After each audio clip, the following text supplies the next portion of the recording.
All right, let's dive in. Today, it's deep canvassing. Deep canvassing. Yeah, deep canvassing. You know how we talk about street epistemology all the time on the show? Of course, examining how people form beliefs. Right, exactly.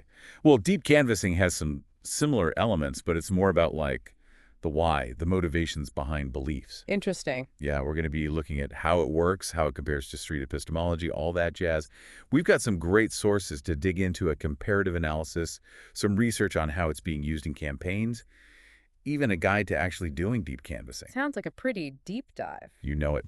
So, to kick things off, maybe you could give us a quick rundown of what deep canvassing actually is. I mean, is it like some hardcore therapy session on a doorstep?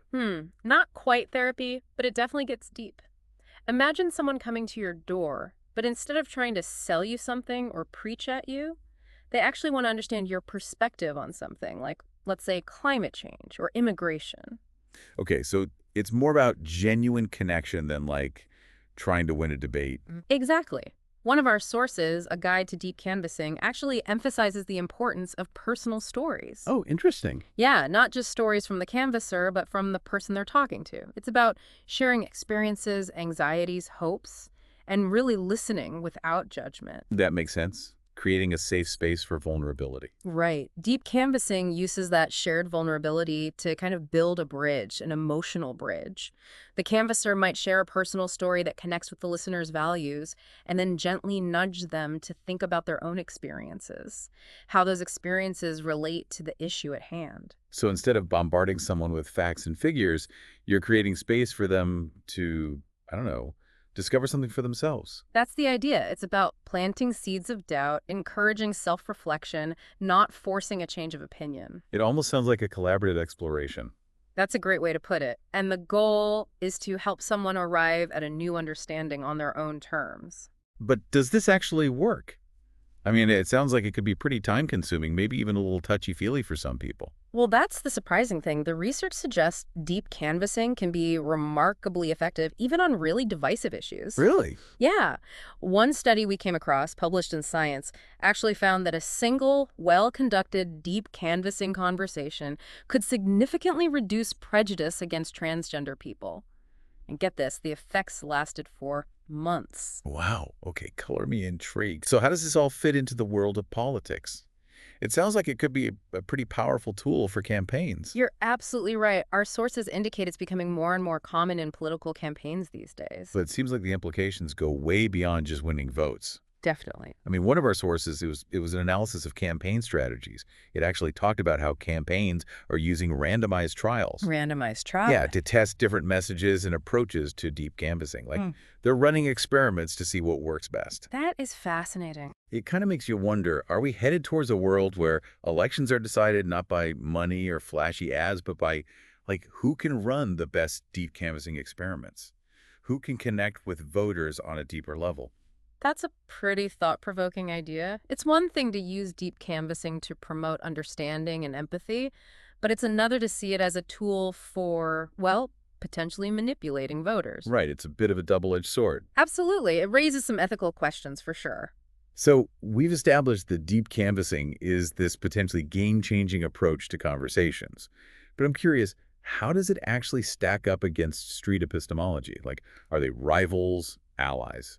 Something in between? Well, on the surface, they might seem worlds apart. Yeah, I can see that. Street epistemology is all about examining how we know things, right? The reliability of our knowledge.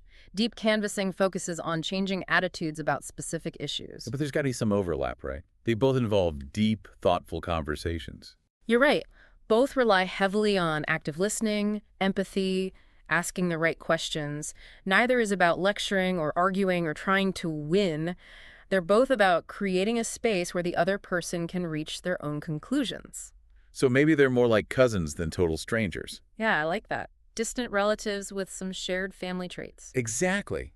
They both recognize the power of human connection, that understanding where someone's coming from is crucial. Absolutely. But of course, there's some key differences too. Of course. Our comparative analysis pointed out a few. Deep canvassing seems to really lean into personal storytelling, for example, while street epistemology aims for more neutrality. That's a good point. In deep canvassing, the canvasser might share their own personal experiences, really lay themselves bare to connect with the listener. In street epistemology, the practitioner typically avoids revealing their own beliefs. Right. To maintain objectivity. And deep canvassing often has a specific viewpoint in mind, like they're trying to promote a certain perspective on an issue. Whereas street epistemology is more about the process of critical thinking.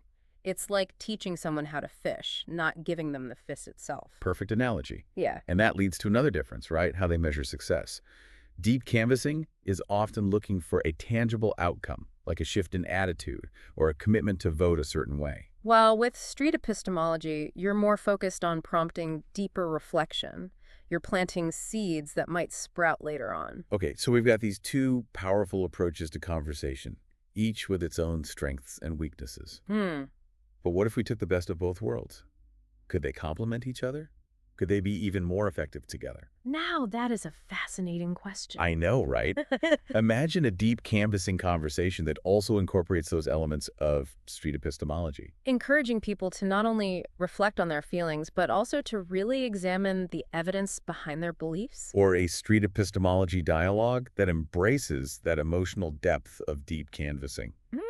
That could be really powerful. Could it help us bridge those divides that seem to be getting wider and wider these days? It's definitely worth exploring. But before we get ahead of ourselves, let's take a closer look at the potential downsides. Yeah, good point. No conversational tool is perfect. Right.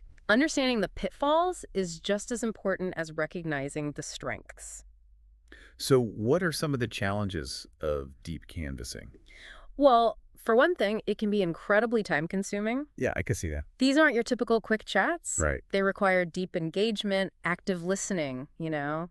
You can't rush it. And that means it's probably not very scalable. You're right. You can't have a meaningful one-on-one conversation with millions of voters. So it's more of a grassroots approach, not a mass media blitz. Exactly. And our sources also point out that it can be emotionally taxing for the canvassers themselves. Makes sense. These conversations often delve into sensitive, potentially triggering topics. Yeah, you need to be prepared for that.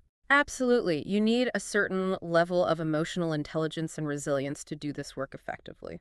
And what about street epistemology? Any potential downsides there? One challenge is that it can be easily misinterpreted, especially if the practitioner isn't careful about how they frame the conversation. People might see it as an attack? Right, exactly. An attack on their beliefs rather than a genuine attempt to understand how they arrived at those beliefs. Yeah, that could shut down the conversation pretty quickly. Absolutely.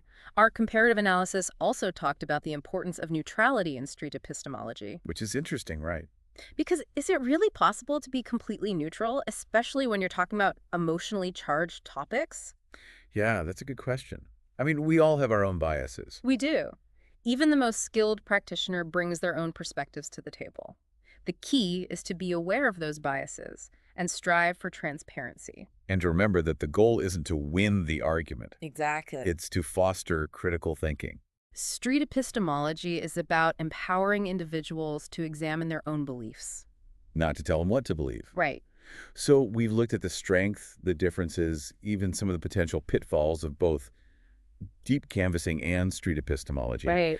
But I keep coming back to this idea of combining them. Me too. It's a really intriguing possibility.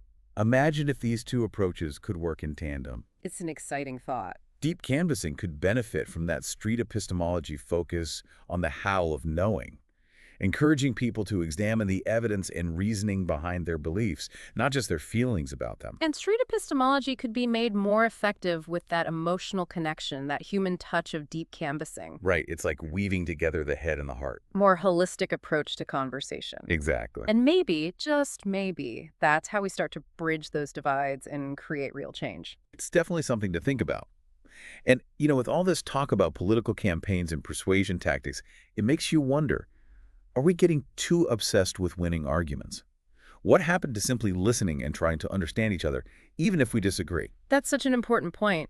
In this world where everyone's shouting their opinions, it's easy to forget the power of genuine connection. Deep canvassing and street epistemology, they both remind us that real dialogue starts with empathy. Absolutely. Maybe that's the most important takeaway from all of this. I think so. Whether we're talking about politics or everyday life, the ability to listen with an open mind and an open heart is essential. It's the foundation of any meaningful relationship, of any hope of bridging divides. So maybe the real challenge isn't just mastering these techniques, but cultivating a deeper sense of curiosity and compassion. In all our interactions. Exactly. And that's a challenge worth embracing, wouldn't you say? Absolutely. Both individually and as a society.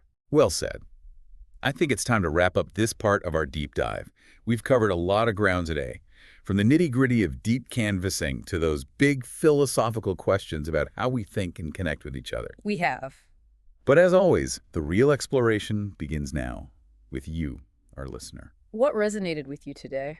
What questions are you still wrestling with? And how might you apply these insights to your own conversations, your own relationships, your own quest for understanding? Those are the questions we leave you to ponder. Until next time, keep diving deep, keep those minds open, and most importantly, keep those conversations flowing. Farewell. And may your future thoughts be insightful, engaging, and maybe even a little bit transformative. It really is.